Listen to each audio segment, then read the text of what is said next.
The first text number 1. Sutta Uvacha Iti bita praja drohat sarvadharma vivitsaya tato vinasanam pragat yatra deva vratopatat.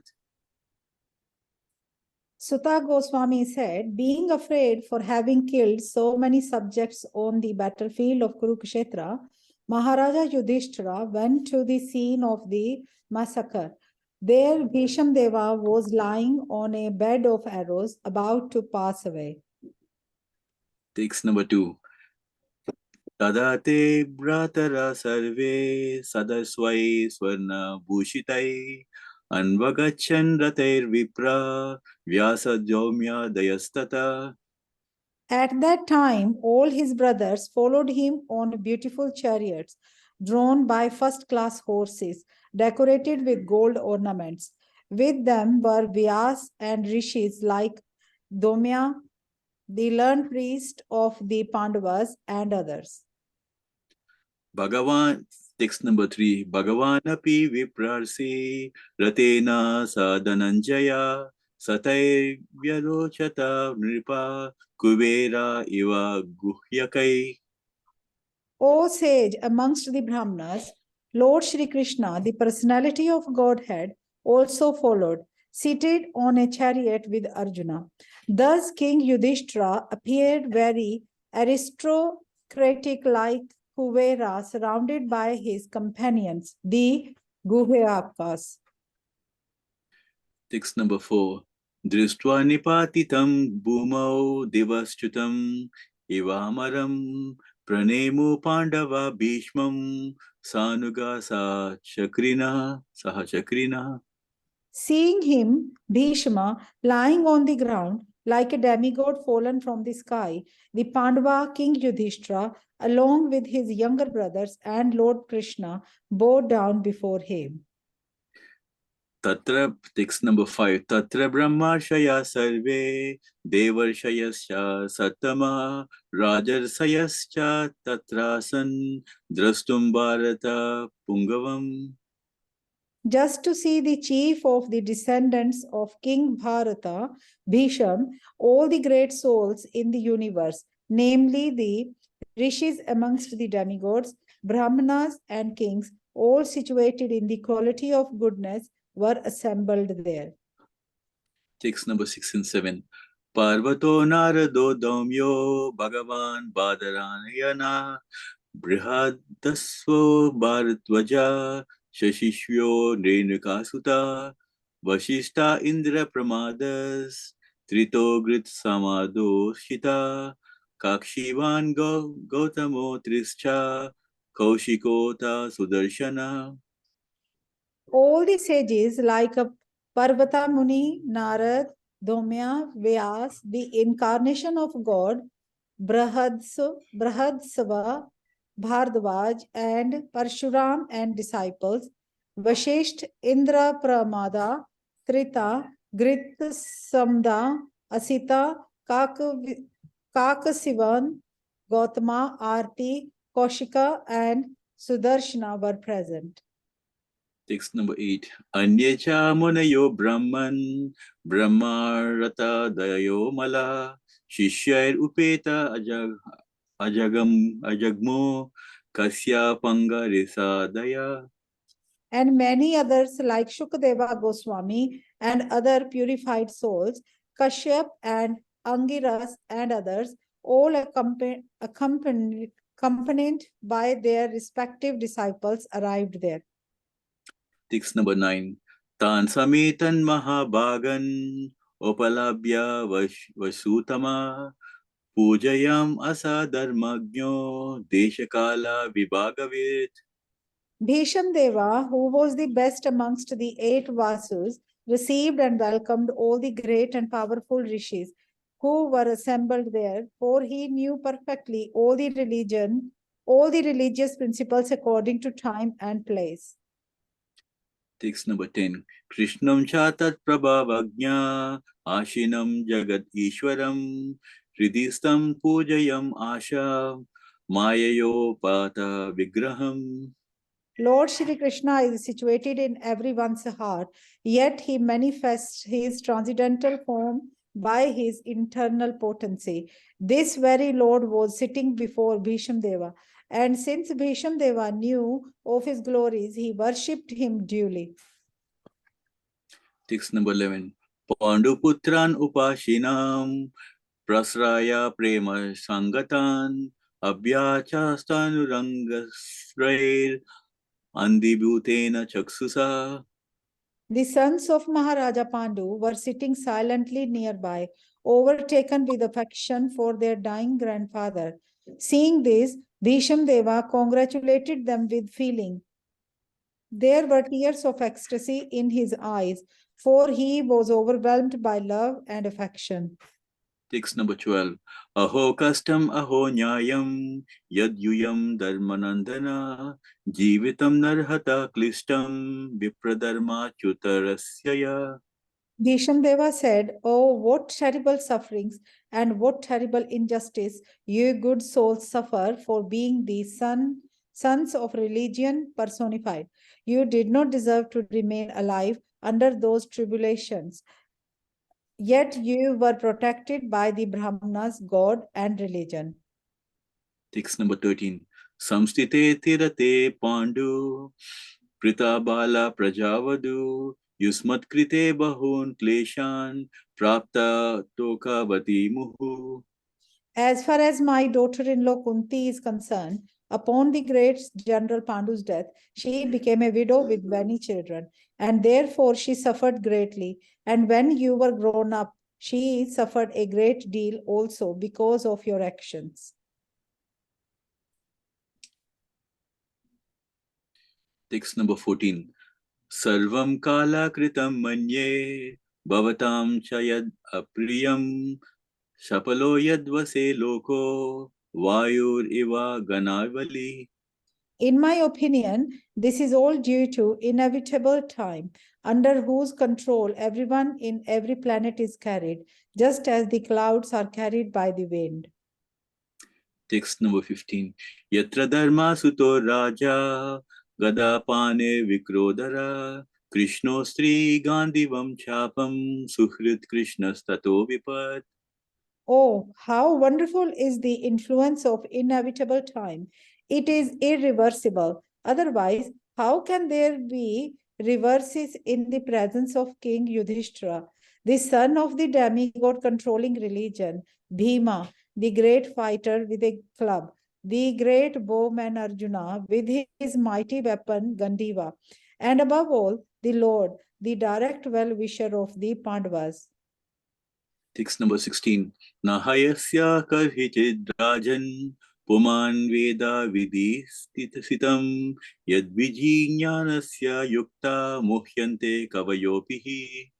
O king, no one can know the plan of the Lord, Shri Krishna, even though great philosophers inquire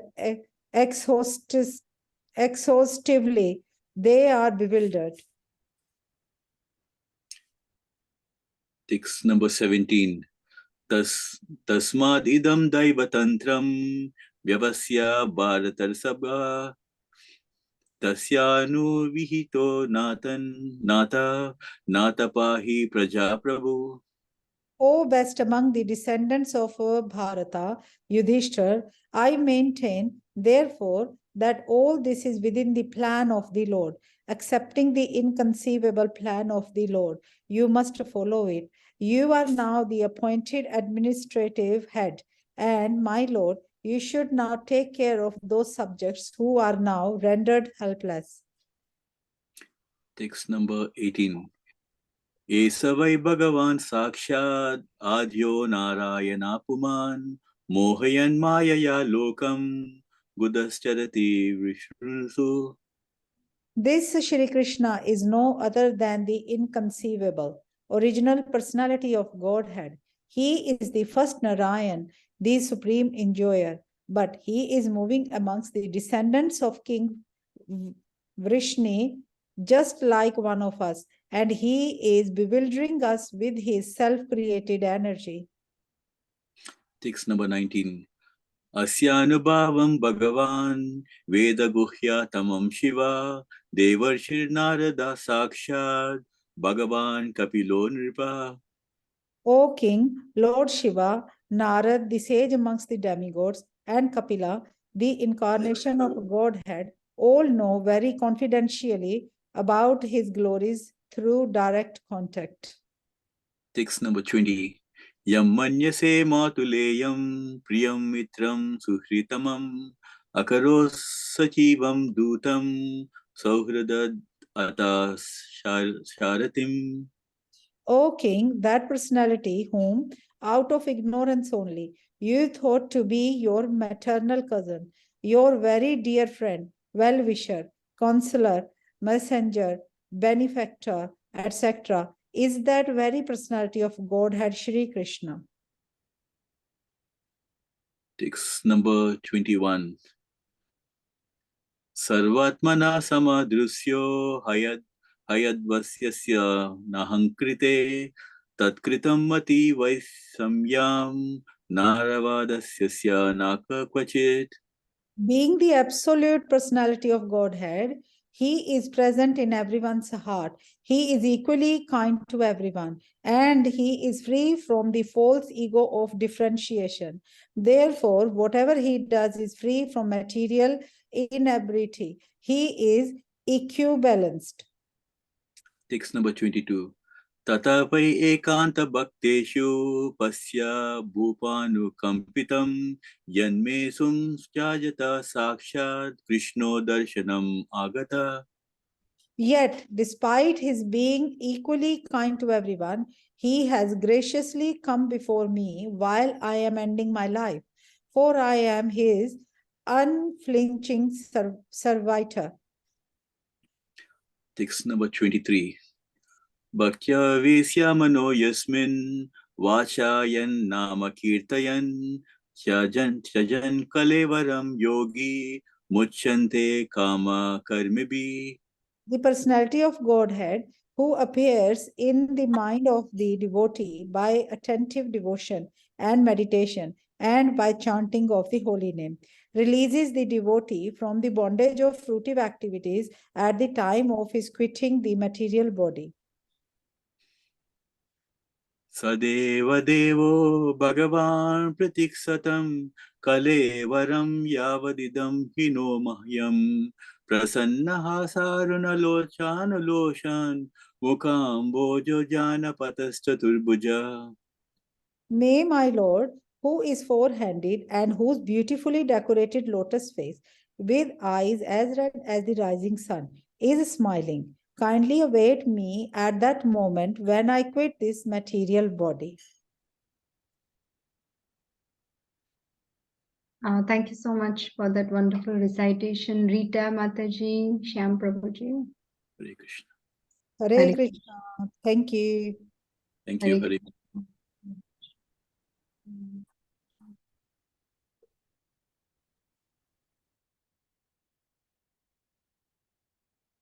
Okay, so I'm audible and you can see the slides on the screen. Is that right?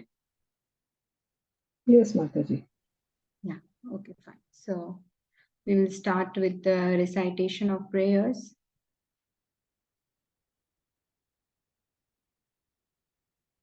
Om Namo Bhagavate Vasudevaya. Om Namo Bhagavate Vasudevaya. Om Namo Bhagavate Vasudevaya. Om Ajnanatimirandhasya Gnananjana-shalakaya Chakshurunmilitam Yena Tasmai Shri Guruve Namaha. Shri Chaitanya Manobishtam Stapitam Yena Bhutale Swayam Rupa Kadamahyam Dadati Swapadantikam Vandeham Shri Guru Shri Yuta Padakamalam Shri Gurun Vaishnavamscha Shri Rupam Sagrajatam सहगना रघुनाथान्वितं तं सजीवं साद्वैतं सावधूतं परिजनासहितं कृष्णचैतन्यदेवं श्रीराधा कृष्णपदान् सहगना ललिता श्रीविशाखान्वितं च हे कृष्णा करुणा सिंधो दीनबंधो जगत्पते गोपेशा गोपिका कांता राधा कांता नमोस्तुते तप्त कांचन गौरांगी राधे वृंदावनेश्वरी वृषभानुसुते देवी प्रणमामि हरिप्रिये वाञ्छाकल्पतरुभ्यश्च कृपा सिन्धुभ्य एव च पतितानां पावनेभ्यो वैष्णवेभ्यो नमो नमः जय श्री कृष्ण चैतन्य प्रभु नित्यानंद श्री अद्वैत गदाधर शिवासादि गौर भक्त वृंद हरे कृष्णा कृष्ण कृष्णा हरे हरे हरे राम राम राम हरे हरे नमो विष्णुपदाय कृष्णप्रेष्ठाय भूतले श्रीमते भक्तिवेदान्त स्वामिनीति नामिने नमस्ते सारस्वते देवे गौरवाणी प्रचारिणे निर्विशेषा शून्यवादी पाश्चात्यदेशतारिणे मुखं करोति वाचालं पङ्गुं लङ्घयते गिरिं यत्कृपातमहं वन्दे श्रीगुरुदीनतारिणं परमानन्दमाधवं कृष्णचैतन्य ईश्वरम् नारायणं नमस्कृत्य नरं चैव नरोत्तमं देवीं सरस्वतीं व्यासं ततो जयमुदीरयेत् शृण्वतां स्वकथा कृष्णा पुण्यश्रवणकीर्तना हृद्यन्तः स्तोह्यभद्राणि विधुनोति सुरत्सताम् नष्टप्रायेषु भद्रेषु नित्यं भागवत सेवया भगवति उत्तमश्लोके भक्तिर्भवति नैष्टिकी ततां प्रसङ्गान् मम वीर्यसंविदो भवन्ति हृत्कर्णरसायना कथाः तज्जोषनादाश्वपवर्गवर्त्मनि श्रद्धारतिर्भक्तिरनुक्रमिष्यति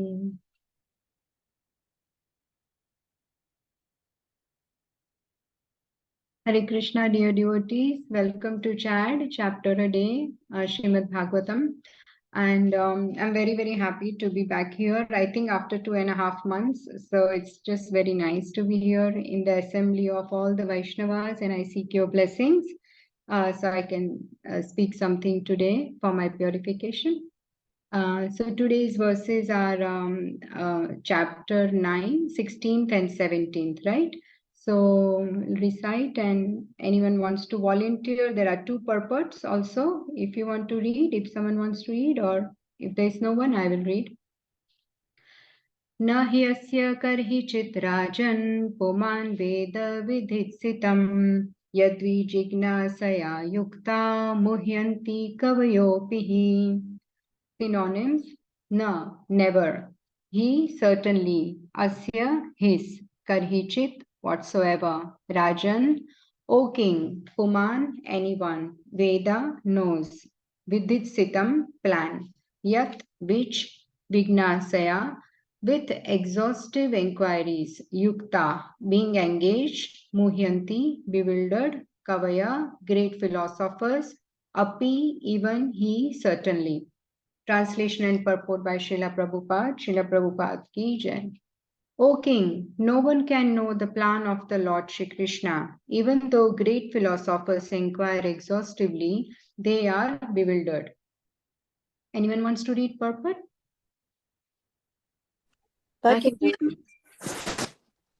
Yes, who is that? Sorry, Krishangi Mataji? Yes, Yeah, go ahead.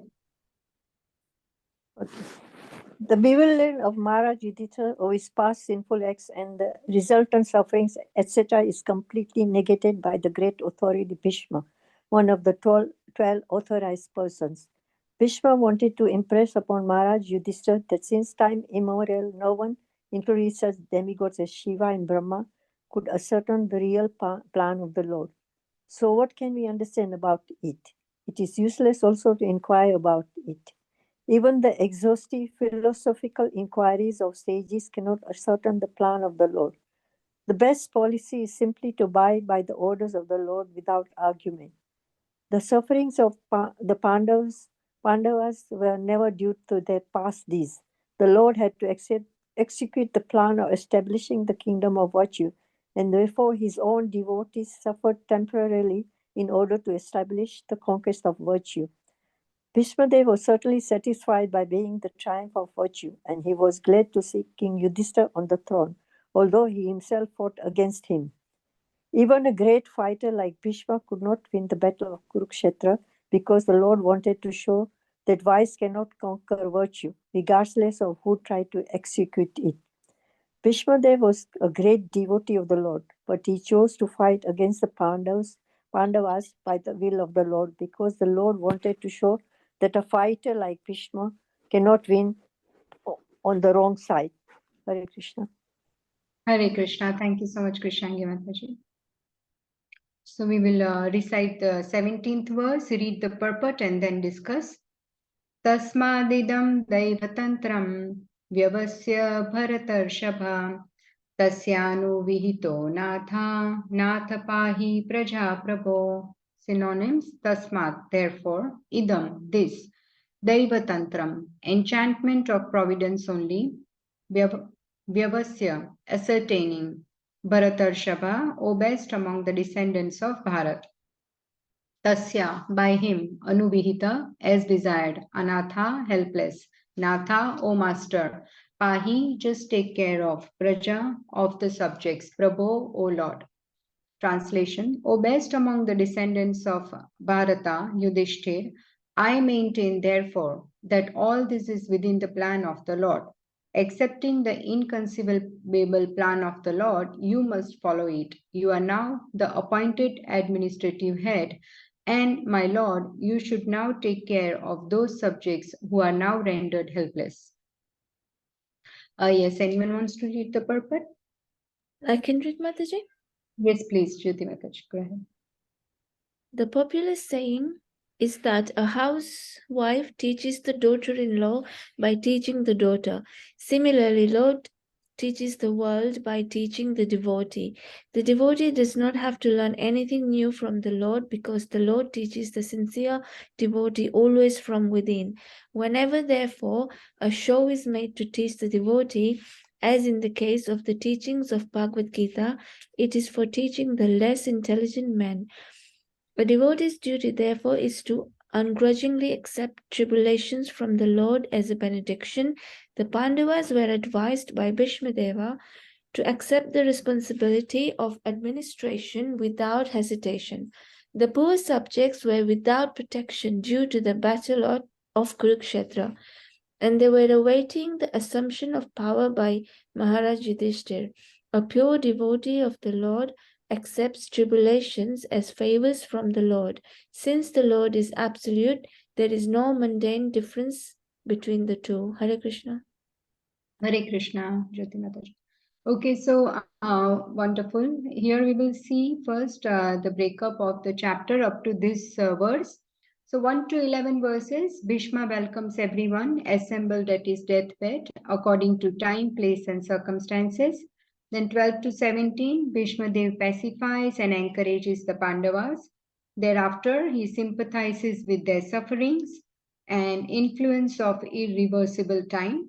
And in these shlokas, we can see here, shloka 16, it says here in translation by Prabhupada that Krishna's plans are inconceivable, means we cannot understand what Krishna's plans are.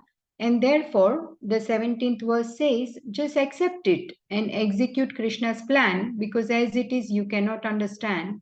So just be a part of Krishna's plan, be an instrument in his hands and execute it and accept Krishna's plan. So both the verses, they go together nicely. And we will see here that in verse number 16, when this Muhyanti word came, as I was just reading the purport, I somehow remembered the verse 111, the first verse of Srimad Bhagavatam, because there also this word Muhyanti comes. If anyone remembers when we did the first verse of Srimad Bhagavatam. So let's have a look. Muhyanti, what is the meaning explained there? Yeah. So the first verse was Om Namo Bhagavate Vasudevaya Janmadyasya Yatonvayaditarataschartheshva Vignasvarat Tene brahmhridayadikavaye muhyanti yatsurayah tejo varimrudam yatha vinimayo yatra trisargo mrusha dhamna svena sada nirastakuhakam satyam param dhimahi. And here we can see the 7 aspects of the absolute truth from this first verse. The first one is that Krishna is the primeval cause of everything. He is cognizant. He is aware of everything within and without the universe in all the material and spiritual world. He is totally independent. He is not dependent on anyone. He is the enlightener. And then the fifth point, we can see the bewilderer. Then he is the factual basis of everything, and he is the eternal abode. So bewilderer, here we can see the Muhyanti word. It means illusioned, someone who is in illusion. Now illusion is what? What is not reality? One who does not have the idea of reality. They are bewildered, they are in illusion.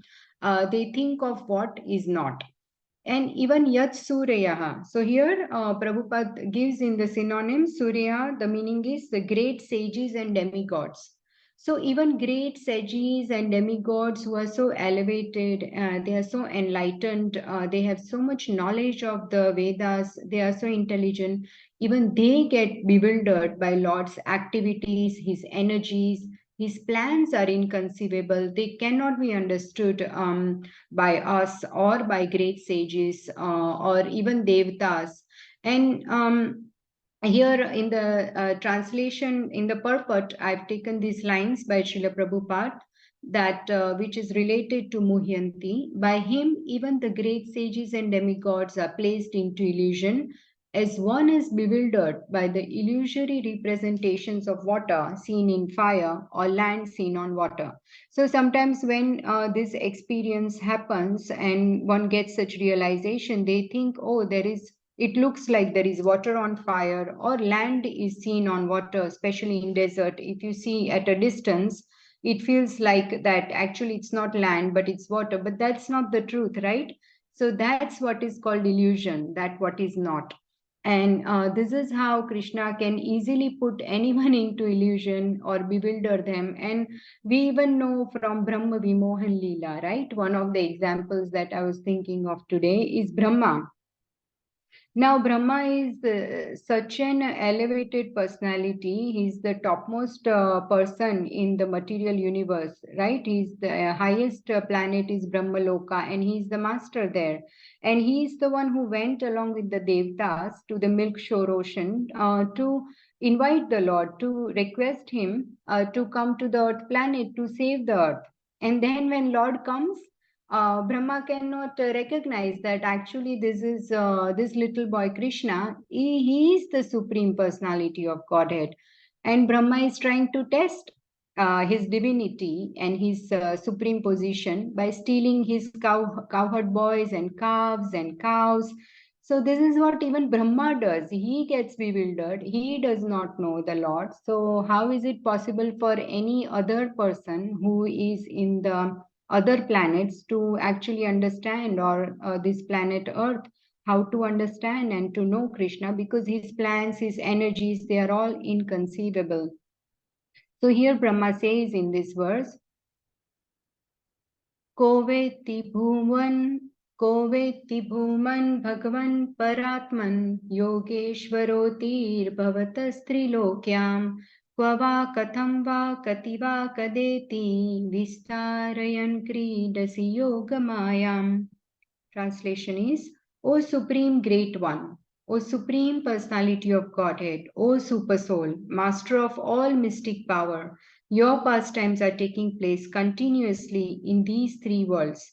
But who can estimate where, how, and when you are employing your spiritual energy and performing these innumerable pastimes? No one can understand the mystery of how your spiritual energy acts. So here when Brahma realizes that yes, this little boy, little Krishna, who is sitting on the banks of Yamuna river with his cowherd friends eating the lunch every day they would go to graze the cows and calves, and they will, at the time of lunch, sit down and eat. And they would not even have proper plates. They would just take some leaves from the trees and put them down, banana leaves or some leaves, and then they'll take out what all their mothers have packed and put it out, and then they will all feed each other. And actually, Krishna would sit in the center, and as everyone knows, there will be so many circles around Krishna, and so many gopas will sit around Krishna. But Krishna's energies are inconceivable. So every single gopa will feel that Krishna is looking at me only, he's facing me only. But we know, right, that if I am facing you, someone who's behind me cannot see my face, they can see my back. But that's not the case with the Gopas and Krishna. Krishna was visible, he was reciprocating face to face with every Gopa. And that's what we see even in Ras Leela, Krishna does with the Gopis, right? That how he is with each and every Gopi in multiple forms, or he could be in one form, but moving so fast that he is with each gopi at every time. So that is Krishna. It is impossible. And also for Vrajvasis, we know he is not Supreme Personality of Godhead. He is not God, but he is their Krishna, right? They love him just because he is Krishna. They don't know he is God. So that is the Vrindavan, the Vrajvasis' love for Krishna, and Krishna's love for the Vrajvasis. And this is why Krishna here is not happy with Brahma having stolen his cowherd friends. He had not stolen, actually, by the way, we all know, right? That there were three pairs, and we know why also this pastime happened, because Krishna wanted to reciprocate the love of all the elder gopis and gopas who wanted Krishna to be their own son, and they wanted to feed them like how Mother Yashoda feeds him, and they wanted to bathe him, to dress him, to put him to bed, to do everything that by the way, they were not insecure of Mother Yashoda. They were very much happy of Mother Yashoda's fortune, but they also at the same time wanted to serve the Lord. So when the devotee has sincere desire to serve the Lord without any envy for someone who has that service, then Lord will also bestow that devotee with similar fortune and will bless that devotee and fulfill the desires, because they don't have any envy. In fact, they appreciate someone else's good fortune and that they are able to serve. So they also get it. So in that way, Krishna reciprocates. And for one whole year, for the earth time, Krishna is their own son for each and every household, and each and every calf and cow also, each and every calf is also Krishna himself. So also the big cows can feed their calves, but that is Krishna. So that is how Krishna reciprocates. And here Brahma also learns a very nice lesson, that you cannot conceive the energies of the Lord. So this is one of the things that came to my mind when I read this. The theme of this verse is that Krishna's plan is inconceivable. We cannot understand. And so here we can see in the next verse, it says, so if it is inconceivable, just accept and execute Krishna's plan, right? That's what an intelligent person would do, Srila Prabhupada says in the purport. And so here we saw also, this is just the purport of the first verse I have put here.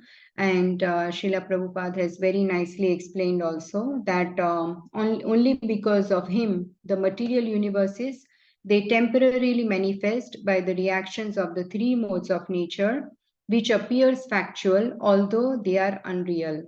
I therefore meditate upon him, Lord Shri Krishna, who is eternally existent in the transcendental abode, which is forever free from the illusory representations of the material world. I meditate upon him, for he is the absolute truth. So he is the absolute truth. Now, here we can see that Bhishma Dev in this chapter is glorified. The real main prominent role in this chapter is of Bhishma Dev, and Krishna does not have any dialogues. He's just listening to Bhishma Dev. And so I wanted to say here that how in this verse it is saying that accept and execute Krishna's plan. And Bhishma Dev is the best example of that. See, what happens many times is that Bhishma Dev is one character which is not completely understood by everyone. Yes, uh, there are devotees and they understand that why Bhishma Dev did what, but still today many devotees or non-devotees have this question that how comes Bhishma Dev kept quiet when Draupadi was getting disrobed. He had the capacity and ability to stop the Kauravas, Dusashan and Duryodhan, but he did not do it. So here we can see that Lord has his plans, and Bhishmadev became an instrument in the hands of the Lord. He completely accepted Krishna's plans and he executed it with so much devotion. So here we can also see how Krishna glorifies Bhishmadev in this chapter. First of all, he brought all the Pandavas, we saw in the earlier verses, to meet Bhishmadev. And all the Pandavas by this time were, dressed as kings and princes. And obviously, Bhishma would be very happy to see them dressed like that, having seen all their sufferings all this time. And so when a devotee has a genuine desire to perform good service to devotees or to the Lord notices and fulfills the desires. He's not indifferent to anyone's desires. What to speak about devotees? Lord even fulfills the desires of material people or material desires also, he will fulfill. But we should know that we should not expect Lord to fulfill all our desires. We should know whether we deserve it or not as well. So that is one thing that is required from our side.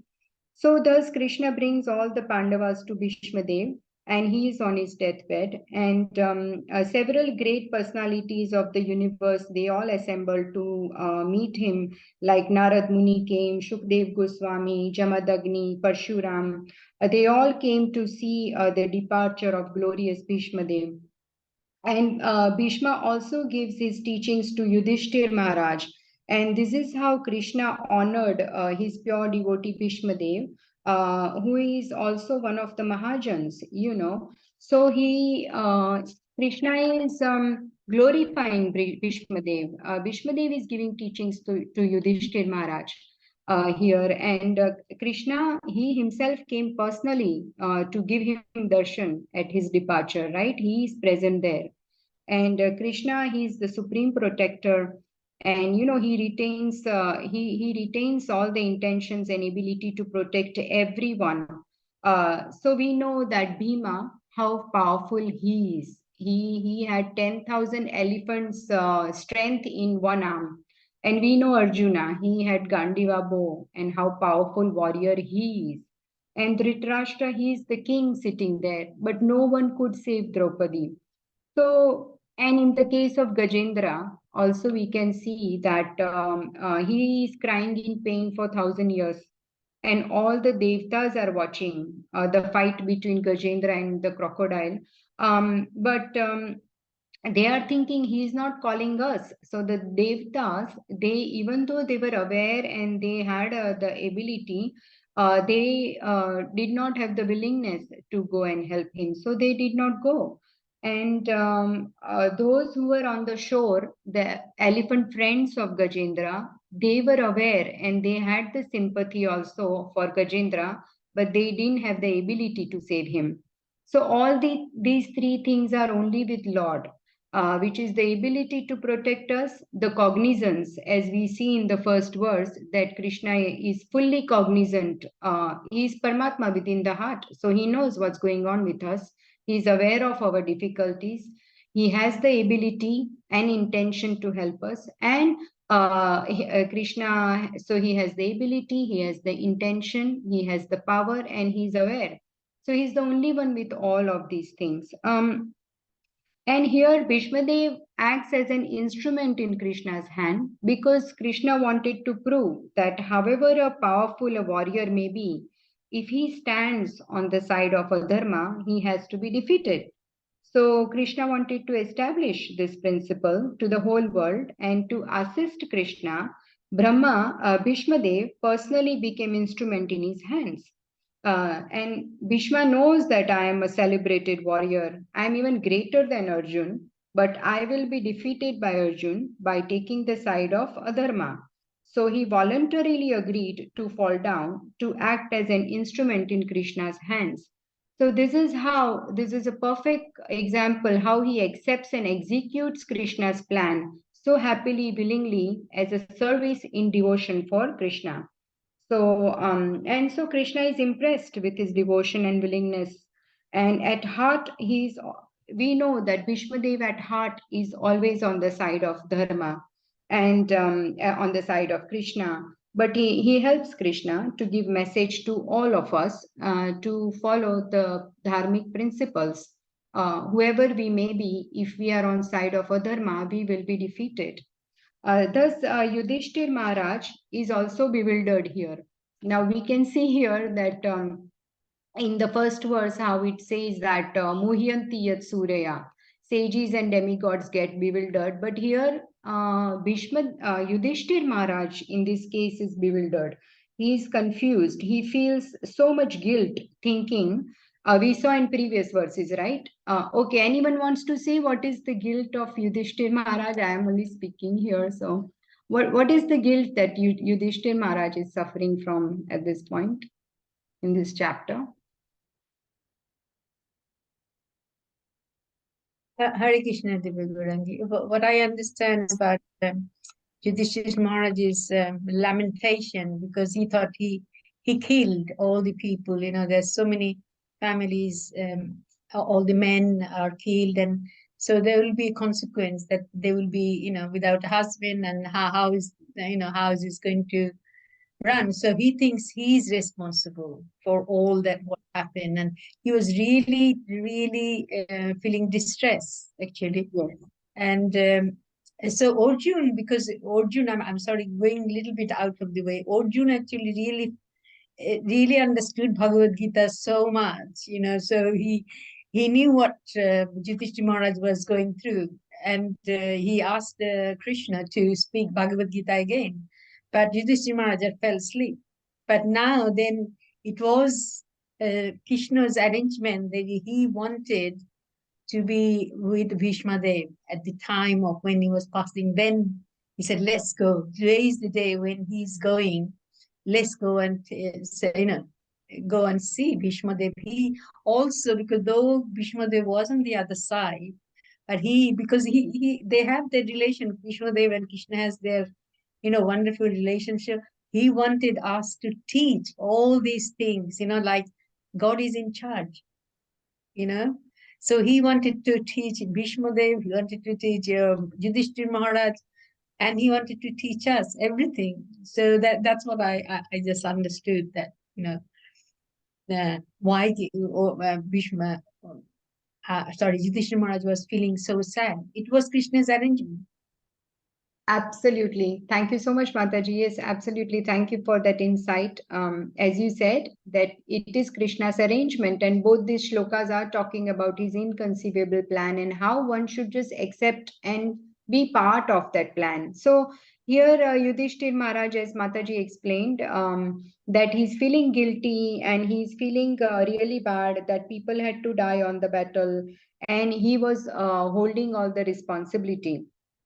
And also in these verses, in this chapter, Krishna is described as Adbhut Karmana. So in these shlokas, because Krishna made Yudhishthir bewildered deliberately, as Mataji said, as part of the plan, and he did not want Yudhishthir Maharaj to be convinced by the good teachings of Krishna in whatever he spoke in Bhagavad Gita. At this point, he was not convinced because all this was discussed by Krishna. That you are not the killer, and he shows Arjun also in his mouth that all are actually killed. All I have killed them all. So you are just an instrument. So all this Krishna deliberately made Yudhishthir bewildered, made him not convinced at this point of his teachings. So sometimes Lord may use one devotee to glorify another devotee. And earlier we can see that Krishna used Arjuna to defeat Bhishma. And now Krishna is choosing Yudhishthir Maharaj to glorify Bhishma. So how devotees are used to glorify another devotee. Previously, Arjuna was used to defeat Bhishma because Bhishma was on the Adharma side. So there he wanted to establish this, that if you are on the wrong side, you will be defeated. You might be a great warrior like Bhishma, still you will be defeated. So there, and now here he is glorifying Bhishma. There Bhishma is defeated, here he is being glorified through Yudhishthir Maharaj bewilderment, because this now gives a chance to Bhishma Dev to give message, and he now speaks in this chapter all the message, and one has to thus just act according to Krishna's plan, like Arjuna did that, Bhishma Dev did that, even Yudhishthir Maharaj here, they are all doing that. They are acting their part. So, and one more example is sometimes like we see in Ramayana that Hanumanji, he is the hero, right? He killed so many demons, he burned the Lanka, and but in the Kurukshetra war, can anyone say where is Hanumanji? In Kurukshetra war, Hanumanji also plays the part, but where is he? In the flag. On the In the flag flag. of Arjun. Yes, flag. yes, Krishna, Ani Mataji, Palika Mataji, and one more devotee. Yes, yeah, Kanta Yes. Mataji. Yeah, Yes. he is on the flag. So now Krishna is telling Hanumanji that you got all the glory in Ramayana, you were the hero, but right now in Kurukshetra war, you stay on the flag and you give blessings to Arjuna and you roar at times when Bhima roars, and thus you shattered the hearts of the Kauravas. That is your role here.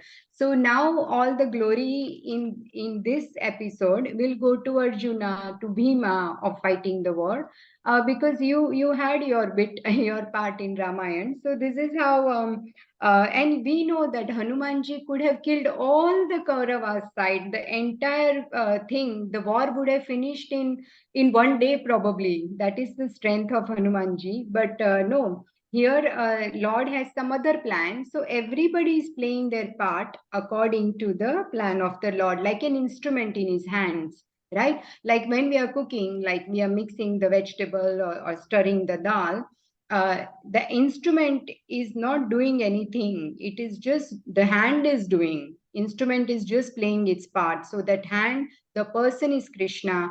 That instrument stirring the vegetable is all the devotees, all of us, all the people in general. They have to play their part. So another example is in 7th canto, Prahlad Maharaj. He is the center of attraction. And we can see that in 8th canto, Bali Maharaj is the center of focus. And at that time, Prahlad Maharaj does not play much part there. He just comes and there is some things that he's doing and all that. But Bali Maharaj in the 8th canto. So like this, we can see, for example, in a drama, every role is not prominent. Each role has bits of a role to play, and some roles are prominent at some parts, and other parts, other role will be prominent. So similarly, in Krishna's pastimes, different devotees come and go, and they do their activities according to how Lord wants to use them to establish the principles for our benefit. And here Bhishma Dev is in the focus in this chapter, and he's the main character. Krishna keeps quiet throughout the chapter. We will see he's not giving any message or not speaking any philosophy like he did in Bhagavad Gita. And Bhishma Dev speaks, and Krishna just stands and he's hearing everything. So Krishna himself is taking secondary role here to highlight his devotees. So we should not also from this learn a lesson that crave for attention or hanker for attention all the time. That's not very nice. So because we can't get prominence all the time, and we should not be upset. Bhishma, he welcomes so many personalities with love and sweet words. We can see there also that how Bhishma is so cultured and with etiquettes, and he sympathizes with the sufferings of the Pandavas. And also in this verse, it is mentioned about there, as Mataji was reading, I was trying to highlight 1 minute. Was it this one or about the karma, that they are not affected, Pandavas are not affected by the karmas, right? So regarding the karma, does anyone know that there are three types, the three types of people who suffer in life, right? So the first type of the people are, they are like the materialistic people who are just simply doing their karma without any basis to any rules and regulations. So conditioned souls, they will simply suffer due to their karma. Then the second people are, they are the devotees, practicing devotees, and they go through suffering for purification. Lord wants to purify them fast, quickly, and so that suffering acts as purification, and then that elevates them to the next stage. And the third type of suffering is that of the so the second suffering is just a token reaction. Yeah, maybe sometimes the practicing devotees also do offenses, so that also they get token reaction. So that is for purification. And the third is the pure devotees. Now they suffer not because of purification, but they for their glorification. And here Bhishmadev comes in that category. He's sleeping on the bed of arrows. So that suffering is his glorification, because Krishna wants to announce to the whole world that my devotee will not give up faith even when he is in calamities. So this one very important message Krishna is giving through and glorifying his devotee. So these are the three types of sufferings. That's why here it is said that Pandavas are not going through what they are going through due to their karma. They are not affected by karma, or they are not affected by kala, the time factor either. And so, yeah, it is difficult to understand Krishna's plan. Even great people, they get bewildered. So one does not have any option. All is ordained by Krishna personally. So we have to just agree and accept and execute. That is the 17th verse. And Yudhishthir Maharaj had to sit on the throne. And Krishna says, don't lament. You are not the cause of all the death. You are just an instrument in my plan. And sometimes by lamenting also, what one is doing is we are indirectly claiming the doership, that I did this, so this happened, and then he's lamenting. So just lastly, I wanted to bring up in this connection a beautiful verse from Bhagavad Gita, which is perfectly fitted to this scenario, where Krishna says to Arjuna, Tasvat tvamuttishta yasho labhasva jitva shatrun bhungsva rajyam samriddham mayaivaite nihata purvameva nimitta matram bhava savyasachin. Therefore get up, prepare to fight and win glory. Conquer your enemies and enjoy a flourishing kingdom. They are already put to death by my arrangement, and you, O Sabyasachi, can be but an instrument in the fight. So here we can see that Krishna says, Arjuna, how you are not killing. Krishna says, I have killed them. You are not the doer, and soul cannot kill. In second chapter, Krishna says that or soul cannot cause anyone's death, and soul cannot be killed. So you are not the killer. The people, their own past misdeeds have given them the death. And again, that death is death of the body, not the soul. So the person or soul will not die. So this is how we have to execute Lord's plan, and we have to be part of the plan, and we are not the doers. We are not the controllers. It is Krishna. That's what is the message in these two verses. And this is a beautiful purport. If anyone wants to read, they can go ahead. Someone who's not read.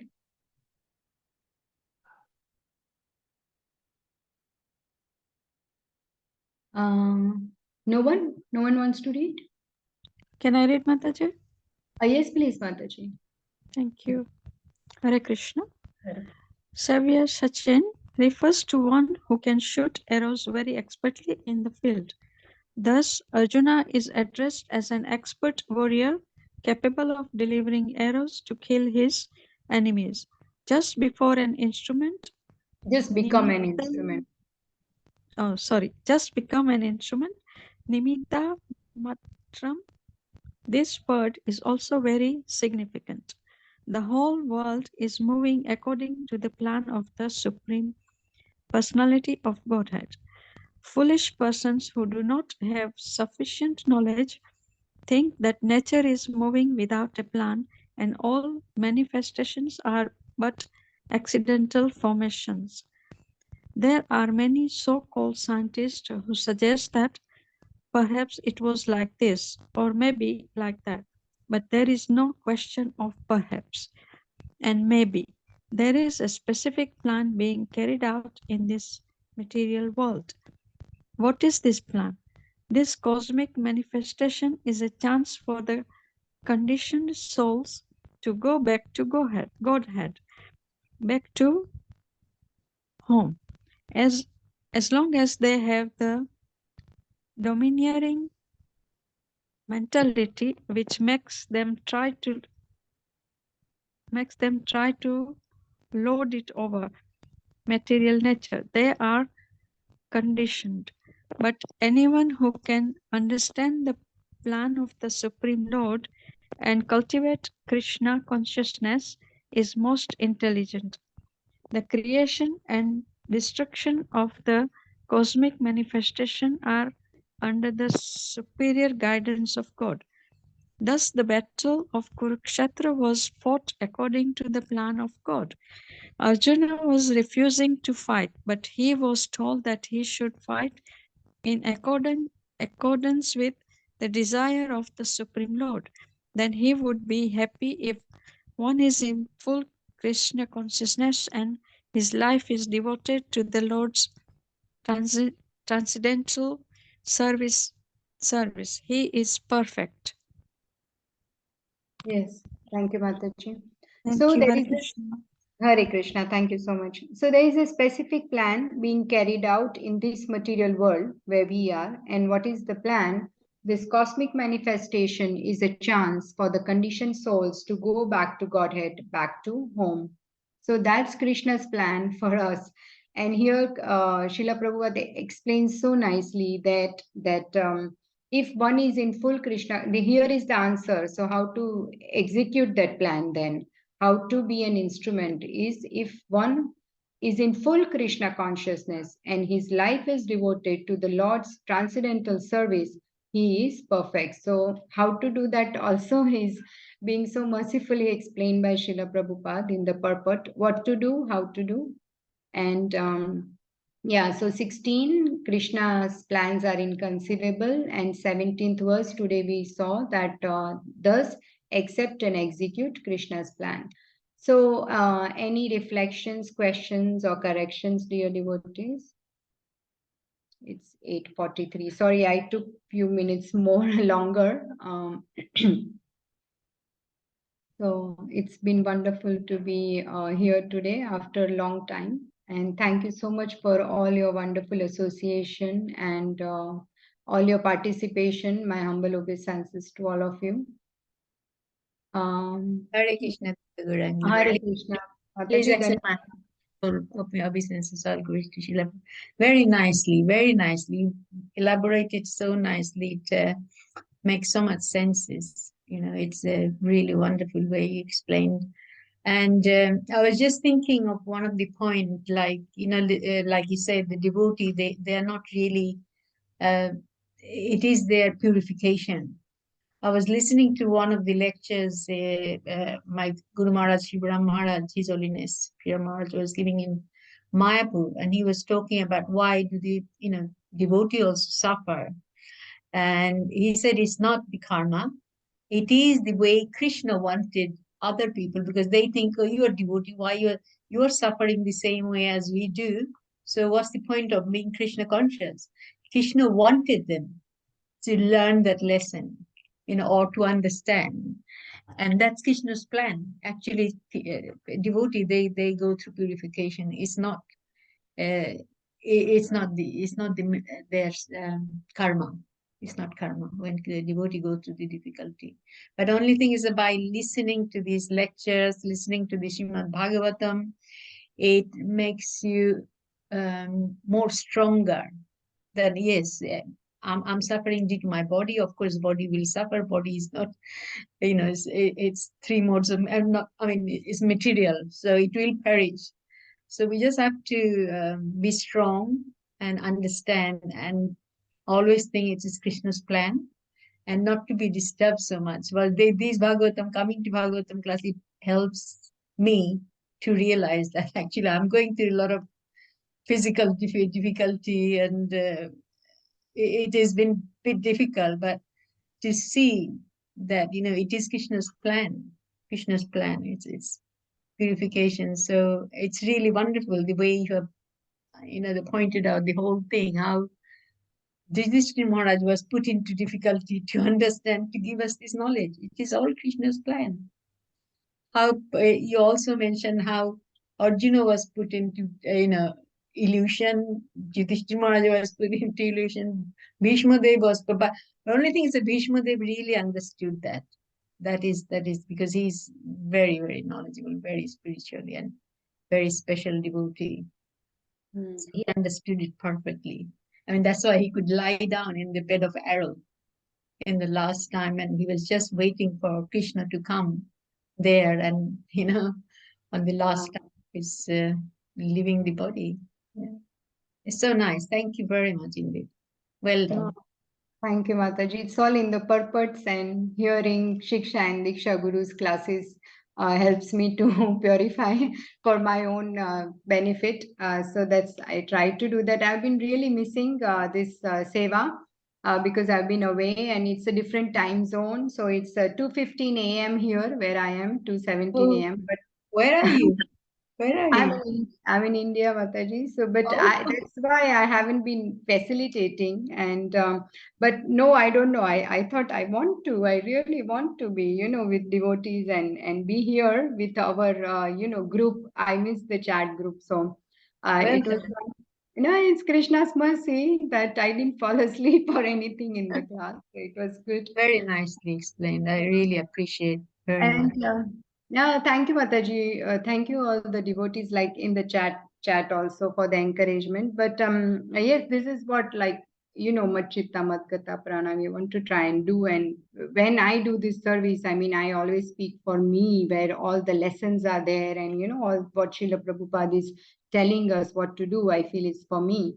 And even like one more thing, I just remembered because you were speaking about pure devotees and how when they go through suffering, it is for their glorification. There is nothing to do with karma there, and how Krishna uses everyone is their plan. Even Lord Shiva, like if we see Lord Shiva's pastimes, we know Sati's pastime when Lord Shiva, Daksha, Sati's father, insults Lord Shiva, right? In the assembly at the fire sacrifice yagya time, he insults him so badly, but Lord Shiva keeps so calm, so quiet, tolerates everything.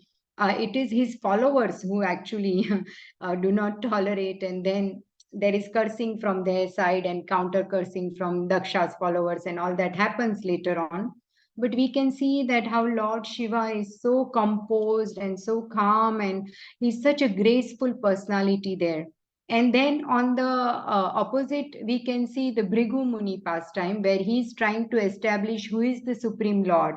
And so he goes and insults Lord Shiva, right? But at that time, Lord Shiva does not tolerate. He could have easily, because if he can tolerate Daksha's behavior, but there he does not, because he is playing the part to show that Lord Vishnu, he is the highest. He is the master. He is the supreme personality of Godhead. There is no competition here. So to establish that, he behaves in certain way so that Bhrigu Muni understands that, yes, okay, you are not the supreme personality of Godhead. So they are all these devotees, pure devotees and gods. We can see from their behavior that where they need to act, they are completely acting as instrument in the hands of the Lord. In one scenario, he is totally tolerating, and in the other, he doesn't, because both times he is playing the part as an instrument to glorify the Lord and to give message to the world. So yeah, I just remembered because thank you. As you were giving your realizations, something came to my mind. Thank So, you. Really nice. okay. I think all our scripture is transcendental. Yeah. All the scripture, every story, everything, every verse is to elevate our consciousness, isn't it? That's why they are for, because we are in material world. Material Yeah. world is so dull matter, and this Srila Prabhupada's mercy is that we are managing to, get, not because it was in Sanskrit. Now everything is in English. We can read and all the other languages.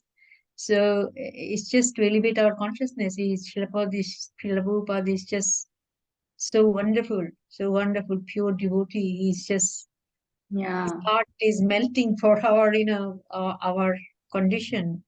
Yes. He gave us all this knowledge so nicely. Yes, and I heard somewhere, Mataji, that Srila Prabhupada, he's so merciful that in all his purports, see, he did not want us to finish the entire Bhagavad Gita. Many purports, he is giving the conclusion first because he is so merciful. He wants you to know what is the conclusion. He does not want you to wait till the ninth chapter where there is a confidential knowledge. Yeah, right? Idam tute guhyatamam pravakshyami anasuyave. So guhyatam knowledge is there. But if we read so many purports, he is giving the conclusion there only that do bhakti. Bhakti yoga is the supermost, the supreme. So he is so merciful. He does not want you to wait to get to there. He is giving us the conclusion. Many purports, they are like that, right, Mataji? They are just total nectar. It's like he does not want you to wait to get to it. He just tells you in the beginning itself. Thank So you. yeah, okay. Thank you so much, Hare Krishna, dear devotees. And I end with my humble obeisances to you. Vancha kalpatarubhyascha, kripa sindhuvaivacha, patitanam pavanebhyo, vaishnavebhyo, अनंत कोटि वैष्णव वृंद की जय, श्रीमद् भागवतम की जय, श्रील प्रभुपाद की जय. Thank you very much, Thank Mataji, you. for very nice. Hare Krishna. Thank you, Mataji. Hare Krishna. Hare Krishna. Thank you so much, Gaurangi Mataji. Thank you, Mataji. Seeing you after a long time. Yeah. Thank you, Mataji. Hare Krishna. Hare Krishna.